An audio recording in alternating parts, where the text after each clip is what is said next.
Hey guys, I'm at the Vitala temple in Hampi and I'm going to show you the mystery of the musical pillars.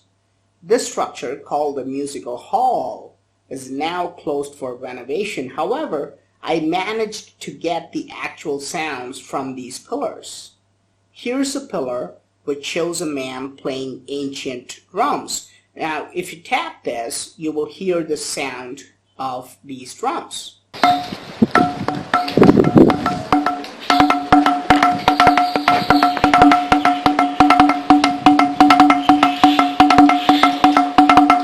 Now, here's the sound of a temple bell.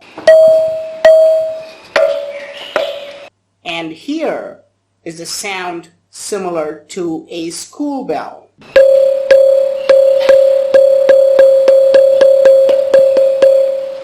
Now, you can combine these various sounds to create even modern sounds. For example, this is the combination of the temple bell and the school bell to create the modern day doorbell.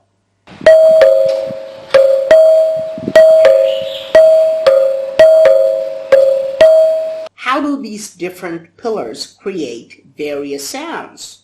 But this is nothing when you take this pillar that's made of one stone and has small columns carved onto it. If you tap on each of these small columns, they create the 7 notes of the musical scale in Indian classical music, which is similar to do, re, mi, fa, sol, la, ti in Western world. This is what it sounds like.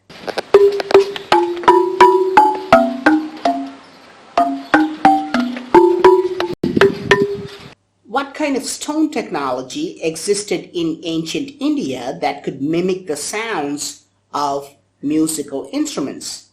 We can see many different sounds of advanced instruments like jaltarang, which uses water waves.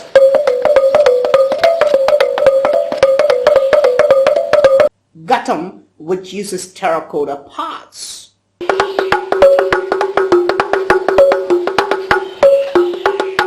And even sounds of string instruments are created on these pillars. How do these pillars, made of the same material, which is granite, create these various sounds? Is it possible that the ancient builders somehow created holes inside these pillars? Because the only way to make different sounds from the same material is to alter its density. So, do these pillars have holes inside them to enable them to create various sounds? The British had the same question in mind, and they not only took a huge pillar but also cut one of the small columns to see what was inside. Here you can see the column that is missing. This was cut by the British during pre-independence in 1930s. And they were surprised to find that all these pillars and columns are just made of solid rock. So, if there are no holes inside these pillars, how do you make them create different sounds? If they altered the dimensions like height, width, and diameter, you could at least make them sound a little bit different. But if you look closely, all the columns have the same height, width, and diameter, yet they create the 7 different notes of the Indian musical scale. If they're all of the same dimensions, same material, and don't have holes inside, how do they create different musical sounds?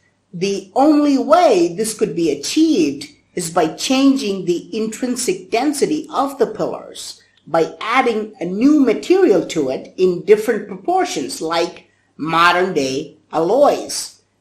Today, we melt various metals and add them in different ratios to create the desired effect. However, did ancient builders melt solid blocks of granite and mix it with other materials to create different sounds?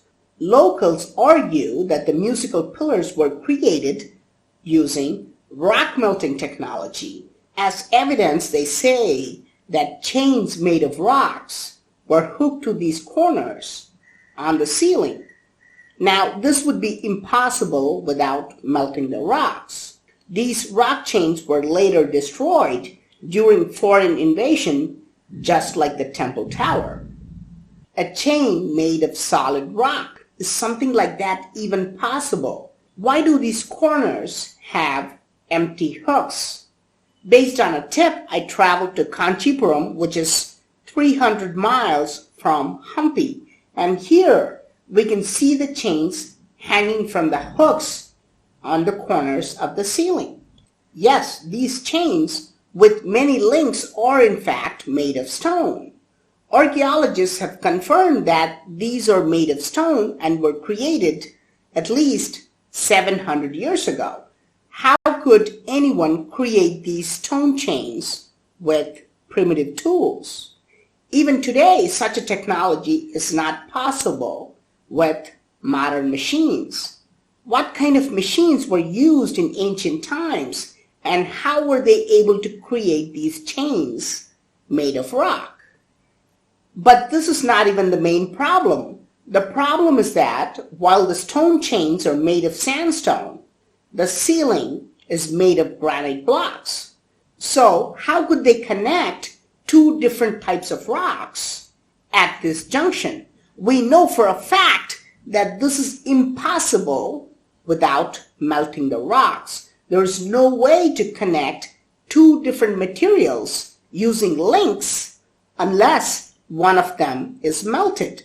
So these rock chains prove that the ancient builders did in fact melt the rocks and changed its density like modern day alloys. Now let's go back to the musical pillars of Hampi. We can be sure that the rock chains were once hanging from the ceiling of the musical hall. Otherwise, there's no need for these hooks. Now, to create musical pillars, we not only require rock melting technology, but also enormous understanding of sounds. Did ancient builders have a much deeper understanding of sound? Just like modern day scientists. Today, we use a technology called Cymatics to understand sound and vibration. When struck with different musical notes and vibrations, different geometric patterns emerge. Is it possible that ancient builders were also using cymatics? And more importantly, are these patterns carved in the temple of Hampi?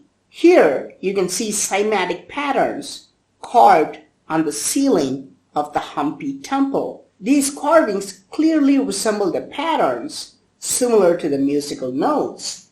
Each musical note creates a certain pattern, and the ceiling of the musical hall is full of varying patterns. Even better, these carvings show sound in 3 dimensions, and today we can create 3D cymatic patterns of the same sounds using holograph technology. Is it a coincidence that these cymatic patterns are carved all over the ceiling of the musical hall? Why else did the ancient builders take enormous pains to create these varying patterns on the ceiling? Now, what's more interesting is that the musical hall is closed because people have damaged it by tapping the pillars with keys and coins, while in ancient times, musicians exclusively used sandalwood sticks to tap on these pillars. And if you look at this cymatics pattern closely, we see exactly what is going on.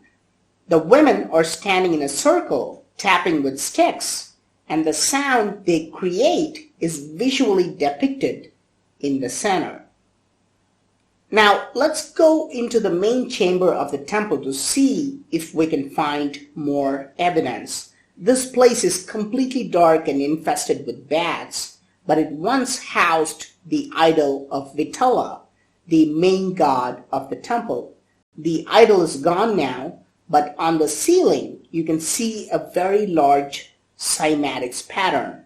What is the need for carving such an elaborate pattern on top of the idol in a dark chamber. So what do you think? How do these pillars create music? Did ancient builders use rock melting technology to alter the nature of the rocks?